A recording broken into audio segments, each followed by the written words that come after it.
हो सकता है कि टेस्ट में आपने गलत कर दिया हो, लेकिन वहां से वो चीज़ स्ट्राइक करेगी कि हाँ ये मैंने गलत किया था, तो वो चीज़ आपको बढ़िया से समझ में आ जाएगी। आई बात समझ में?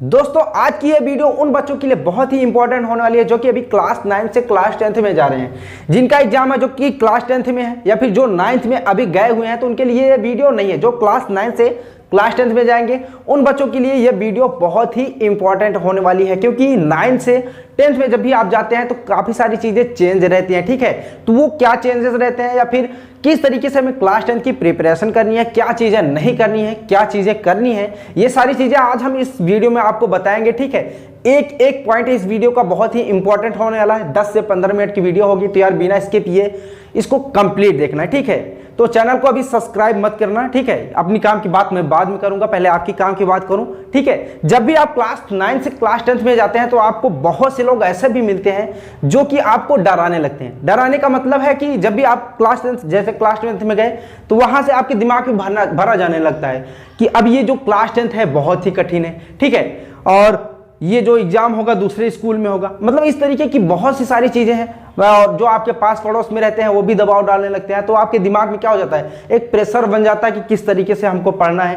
और एक गलती आप क्या करते हैं, सबसे पहले मैं बुक से स्टार्ट करता हूँ। ठीक है, इसमें मैं काफी सारे पॉइंट्स भी लिखा हूँ, 7-8 पॉइंट हैं। ठीक है, तो ये पॉइंट यहाँ पर मैं लिख लिया हूँ ताकि कोई भी पॉइंट मिस ना हो। ठीक है, तो सबसे पहले मैं बुक से स्टार्ट करता हूँ। ठीक है, तो जब भी आपको ऐसा कुछ होता है, जब भी आपको डर लगता है, ठीक है, और बहुत से लोग आपको सजेस्ट करते हैं कि ये बुक ले लो, ये बुक ले लो। ठीक है, तो क्या करते हो आप लोग, जैसे अभी मैथ की मैं बात करता हूं, तो मैथ की आप बुक एक प्रकाशन की ना लेकर के कई प्रकाशन की आप ले लेते हैं। जैसे अभी स्टोर पर गए, बुक स्टोर पर गए, भैया ये प्रकाशन की आप बुक दे दीजिए, फिर उससे पूछते हैं आप कि हाँ अच्छा ये कौन सी, ये बुक कैसी रहेगी हमको पढ़ने के लिए।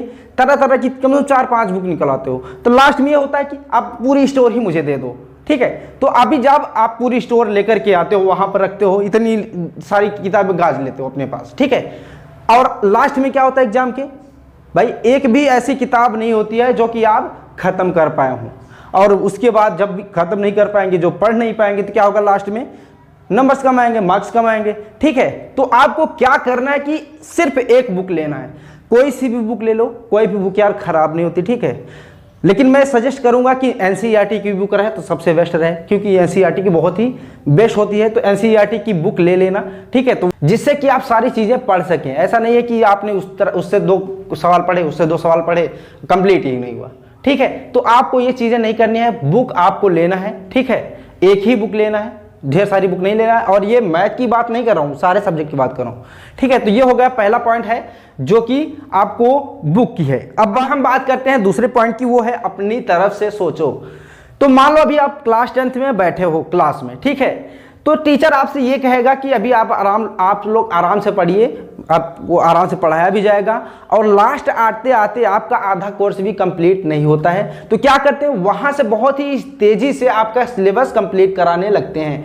यानी कि जो भी आपने पढ़ा हुआ है आधा सिलेबस, तो मान लो तो आराम से आ जाता है, या फिर अगर आप रिवाइज नहीं करते हैं तो वो भी भूल जाते हैं। दूसरी चीज कि आपको जो लास्ट में पढ़ाया जाता है बहुत तेजी से, वो चीजें तो आपको दिमाग में घुसती ही नहीं है। ठीक है, तो अपनी तरह से सोचो का मतलब यह है कि जो भी आपका विषय है, ठीक है, सब्जेक्ट है, उसमें जितने भी लेसन है आपके क्या करना है, एक तरीके से आपको बांट लेना है कि इतने महीने में हमको ये कंप्लीट कर लेना है, इतने महीने में इसको ये कंप्लीट कर लेना है। ठीक है, आप कहाँ से कंप्लीट कर लोगे भाई, यूट्यूब पे बहुत सारी वीडियोस हैं। ठीक है, वहाँ से अपना टारगेट बनाए रहो कि मैं ये वीडियो यहाँ से देख लूँगा, मैं खुद ही पढ़ाऊँगा, तो उसकी टेंशन बिल्कुल भी मत लेना। ठीक है, तो ये चीज़ें आपको करना है कि अपनी तरफ से एक टारगेट बनाए रखना, जिससे कि आप समय पर कंप्लीट कर लो, नहीं तो बाद में दिक्कतें होती हैं। ये सभी स्कूल की बात नहीं कर रहा हूँ, कुछ स्कूल ऐसे होते हैं। ठीक है, तो अभी हम बात करते हैं, ये तो दूसरा पॉइंट होगा। तीसरा पॉइंट ये है कि रिवीजन। कोई भी टॉपर्स ले लो यार, अगर टॉपर्स से आप बात करोगे तो वो सबसे पहले आपको एक पॉइंट जरूर बताएगा, वो होता है रिवीजन का। रिवीजन आपको जरूर से जरूर करना है। ऐसा नहीं है कि आपने एक बार पढ़ लिया, ठीक है, तो हो गया आपका काम, आपको अब एग्जाम के टाइम में पढ़ना है, ऐसा बिल्कुल भी नहीं करना है। न तो ऐसा भी है कि 1 से 2 बार आपने रिवीजन कर लिया, खत्म हो जाएगा। टाइम टू टाइम आपको रिवीजन करना है। जैसे अभी आपने कोई भी टॉपिक पढ़ा हुआ है, हो सकता है कि आपको 1 हफ्ते या 10 दिन याद रहे, ठीक है। उसके बाद आपको क्या होता है कि वहां से धीरे धीरे वो चीजें भूलने लगती हैं, ठीक है। तो उसी टाइम आपको क्या करना है, उस चीज को रिवाइज कर लेना है, ठीक है। जैसे मान लो अभी आपने पढ़ा हुआ है कोई चीज, ठीक है, तो यहां से क्या होगा, धीरे धीरे धीरे धीरे धीरे धीरे क्या होता है, भूलने लगती हैं चीजें। तो यहां से आप रिवाइज करोगे, ठीक है। अभी आपने रिवाइज करा हुआ है तो याद है, धीरे धीरे फिर क्या होगी, भूलने लगे। तो ये क्या करना है आपको, टाइम टू टाइम आपको सारी चीजें रिवाइज करनी है।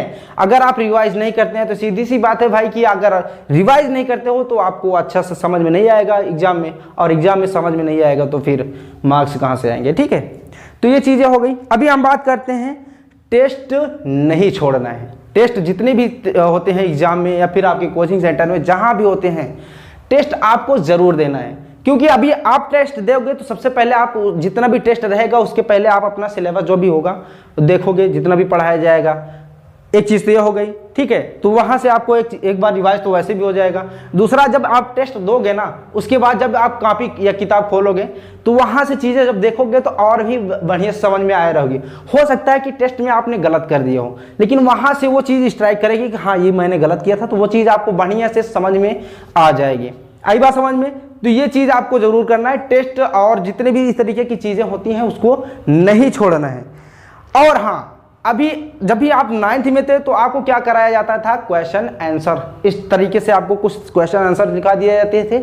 उसके बाद आपको एग्जाम में उसी तरीके से कुछ क्वेश्चन दे दिए जाते थे जिसको आप रट्टा मार करके कर लेते थे। लेकिन इसमें ऐसा नहीं करना है।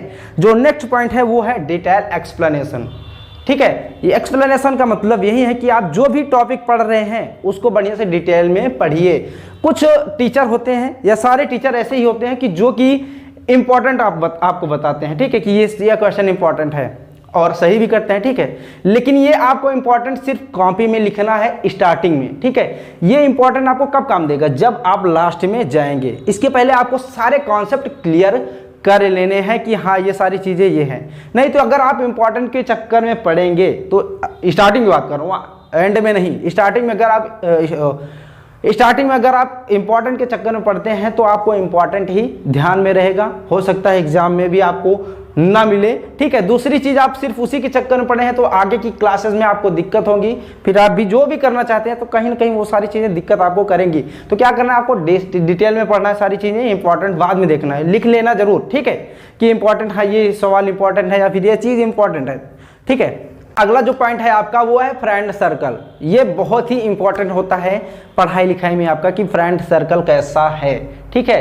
तो आप ऐसा फ्रेंड सर्कल बनाइए जिससे कि आप हमेशा ग्रुप डिस्कशन कर सकें। ऐसा फ्रेंड बिल्कुल भी ना बनाइए जो कि हमेशा पढ़ाई से दूर भागता हो। तो ये आप इसको भी ध्यान रखना है। और मैक्सिमम 4-5 दोस्त रहो जो कि आराम से डिस्कशन करो। ऐसा नहीं 10-15 दोस्त बना लो, हाँ ठीक है, तो यहाँ पर पढ़ाई भी हो भी नहीं पाएगी, ठीक। तो ये चीजें आपको ध्यान रखनी है। और नेक्स्ट आता है आपको solve previous year question paper, जो भी आपके 5 साल के, वो भी 5 साल के, ठीक है। तो 5 साल के जितने भी क्वेश्चन पेपर हैं उसको सॉल्व कर लेना।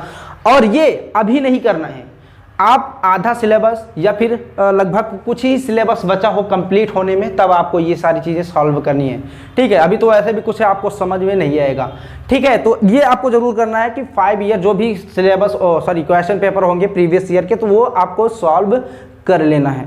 बात समझ में आई?